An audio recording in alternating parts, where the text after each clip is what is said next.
Thank you for welcoming me onto your screens or onto your headphones, depending on how you're watching this. I'm Eddie, and this is The Rollback. And folks, today I'll be talking about The Grayman, one of the oddest films that's being skewered by critics, but fans apparently like it. I don't know. So the film focuses on a CIA agent by the name of Court Gentry, aka Six. And he's on the run from a sadistic mercenary by the name of Lloyd Hansen. He came across some secrets that the CIA doesn't want to come out, and chase ensues. So the actors, let's talk about Ryan Gosling. He plays Six, a CIA black ops assassin, master assassin. He's world renowned. He's great. I really like Six. He's awesome. Ryan Gosling plays a real great badass in this one. It's not an incredibly chilling performance. It's not a performance that requires a lot of him emotionally, but I still appreciate his acting in this film. Solid. On the other side, though, it features an against-type Chris Evans.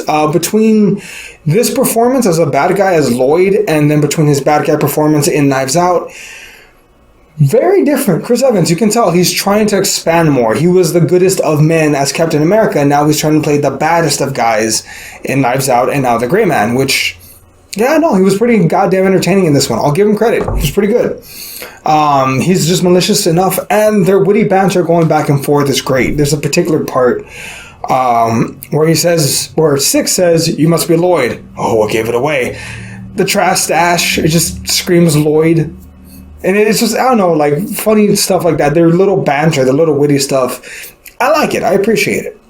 But there are other actors in this film. We also have Ms. Ana de Armas.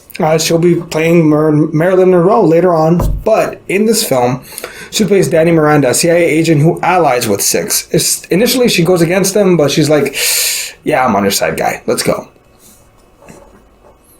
We also have Billy Bob Thornton playing Donald Fitzroy. I like him a lot. He's kind of Six's handler. He plays a badass when he has to. He also plays crazy when he has to.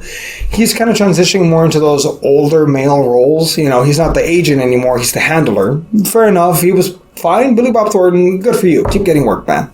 Jessica Henwick plays Ms. Brewer. If I'm not mistaken, I believe she's kind of like the second in command of the CIA. She's the assistant to the main dude. Main dude being played by one Mr. Rage Gene Page, aka Gene Carmichael. He's the crooked CIA guy that has all the secrets, that hires Lloyd and basically tells Lloyd, do whatever you gotta do, man. Just shut that shit up. Shut that shit down. Shut that shit quick. And lastly, we're gonna have one Mr. and I apologize for this one, the Hunash Dan Hunch. He plays the Lone Wolf. Badass assassin who has one of the best fight scenes in the film with Ana de Armas. So the pros, look, is this the first film to do CIA, agent burn, trying to expose secrets about the government? No. Is it the first one to do that? No. Does it break new ground? Not really. But do I like it? Yeah. It's still entertaining. You understand Six's origin story. He was abused as a kid. He got recruited because he killed his father. You can understand all that. The action sequences are great, particularly the train and the scene in the maze. Both great action sequences. And the final fight between Six and Lloyd is solid. I don't understand why this film is getting so much hate. Does it break new ground? No, but it doesn't always have to.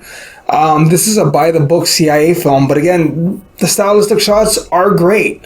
The banter is fun. The fight scenes are solid. I don't understand why people are hating on this film so hard. It boils down to a knife fight, but even then, Chris Evans, he plays a bad guy greatly. I can't really figure out why people hate this film so much. And again, if you're looking for a movie that breaks new ground, this is not it. But it doesn't have to be. Not every film has to reinvent the wheel. Sometimes you just want to go on a wheel ride. That said, this film isn't boring, but again, it doesn't break new ground. It takes cues from John Wick, The Bourne Identity, and the Bond series. I still don't see what's wrong with it, though. It's still very much watchable. It's still great. It's still good background noise. The Russo Brothers, as far as I'm concerned, it's a solid film, and apparently it's the beginning of a franchise. They already announced a sequel to this one and a spin-off. Who's it going to star? I don't know. But that said, that's going to cut it for this episode of the Rollback Podcast. This film is a great to be. Please like and subscribe. We'd always greatly appreciate it. We're always trying to grow this channel. That said, I've been Eddie, and this was the Rollback. We'll see everybody.